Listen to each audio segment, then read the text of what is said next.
warahmatullahi wabarakatuh. Hai semua, apa khabar? Saya harap semua anak-anak lima teratai sihat-sihat sahaja. Okey, insyaAllah pada hari ini kita akan belajar tajuk hadis bahagian 2.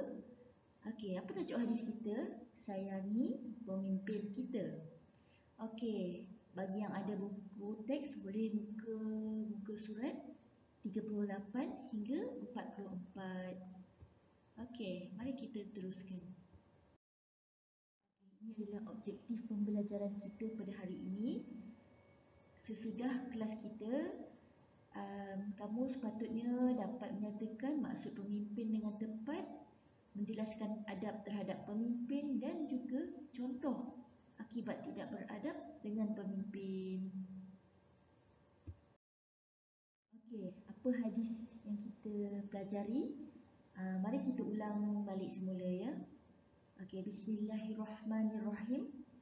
Ana Abdullah bin Umar radhiyallahu anha anna an-nabiyya sallallahu alaihi wasallam qala as-sam'u wat-ta'atu 'ala al-mar'il muslimi fima ahabba wa kariha ma lam yu'mar bi ma'siyatin fa iza umira bi ma'siyatin fala sam'a wala ta'ah muttafaqun alaih.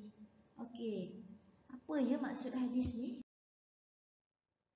Okey, maksud hadis ni daripada Abdullah bin Umar radhiyallahu anha bahawa Rasulullah sallallahu alaihi wasallam telah bersabda, wajib atas seorang muslim untuk mendengar dan mentaati kepada pemimpin dalam perkara yang dia suka dan benci selagi dia tidak diperintahkan melakukan maksiat. Apabila diperintahkan melakukan maksiat, maka dia ada kewajipan untuk mendengar dan mentaati. Okey, apa maksud dekat sini?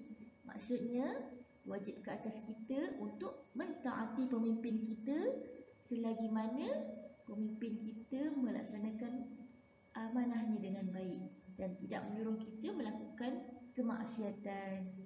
Tapi kalau pemimpin kita ni suruh kita melakukan kemaksiatan ataupun melakukan sebarang kemungkaran, wajib untuk kita tidak dengar dan tidak mentaati kepadanya. Kita ulang balik semula ya. Apa ya maksud pemimpin tu? Pemimpin ni, kamu kena ingat, dia adalah seorang yang dipertanggungjawabkan untuk mengetuai serta memimpin sesebuah kumpulan, persatuan, organisasi atau negara. Ingat ya, kita semua adalah pemimpin mengikut organisasi masing-masing macam yang saya dah terangkan minggu lepas. Sebagai contoh, organisasi kecil, apa benda? Keluarga. Keluarga pemimpinnya adalah ayah. Jika tiada ayah, jatuh kepada ibu. Jika tiada ibu, jatuh kepada adik-beradik mengikut turutan. Okey, itu kalau di dalam keluarga. Kalau di dalam kelas, pemimpin kamu adalah ketua kelas. Kalau di sekolah, pemimpin kita adalah guru besar. Dan seterusnya. Kalau negara, Perdana Menteri. Okey, ataupun raja yang mengetuai negara kita. Okey, baiklah kita teruskan. Apa adab terhadap pemimpin? Ni yang kita kena fokus pada hari ini. Adab kita terhadap pemimpin kita yang pertama adalah berbicara dengan sopan. Kita kena cakap elok-elok dengan pemimpin kita. Seterusnya, kita kena bekerja sama dengan pemimpin kita selagi mana ianya ke arah kebaikan. Okey, seterusnya kita kena mendoakan kesejahteraan pemimpin kita supaya pemimpin kita itu sentiasa sihat dan boleh melaksanakan amanahnya dengan baik. Seterusnya, kita kena menegur pemimpin kita jika ada kekhilafan. Kita semua manusia, sentiasa ada khilaf. Jadi, sebagai hamba Muslim sesama kita, kita kena tegur pemimpin kita. Okey, seterusnya menghargai jasa pemimpin. Dan akhir sekali memberi sokongan kepada pemimpin kita. Ini adalah antara adab-adab terhadap pemimpin ya.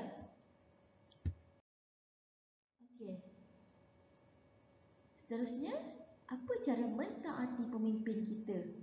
Tadi tu adab dan ni cara untuk kita taat kepada pemimpin kita. Okey, yang pertama, patuh kepada pemimpin yang beriman dan bertakwa. Okey, nombor 2, pilih pemimpin yang adil dan amanah. Nombor 3, bekerjasama dalam melakukan kebaikan. Nombor 4, menasihati dengan penuh hikmah. Nombor 5, sentiasa mendoakan kesejahteraan. Dan yang terakhir, menghargai jasa dan pengorbanan. Ini adalah cara untuk kita mentaati pemimpin. Okey, saya harap semua boleh dapat. Okey, ini kepentingan mentaati pemimpin. Kenapa kita kena taat kepada pemimpin kita tu? Okey, mari kita baca sama-sama Okey, kenapa kita kena taat kepada pemimpin kita? Okey, yang pertamanya untuk mengeratkan hubungan baik antara pemimpin dengan orang bawahannya. Okey, disebabkan itu kita kena taat kepada pemimpin kita supaya kita sentiasa ada hubungan baik dengannya. Okey, nombor 2, dapat mengembangkan syiar Islam.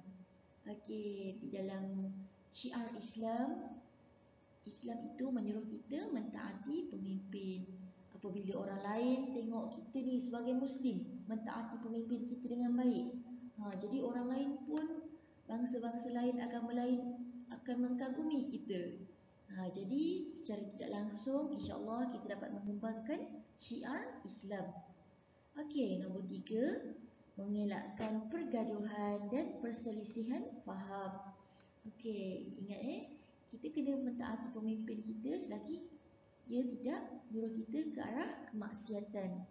Okey, jadi kita kena taat supaya tidak berlaku sebarang pergaduhan dan perselisihan faham.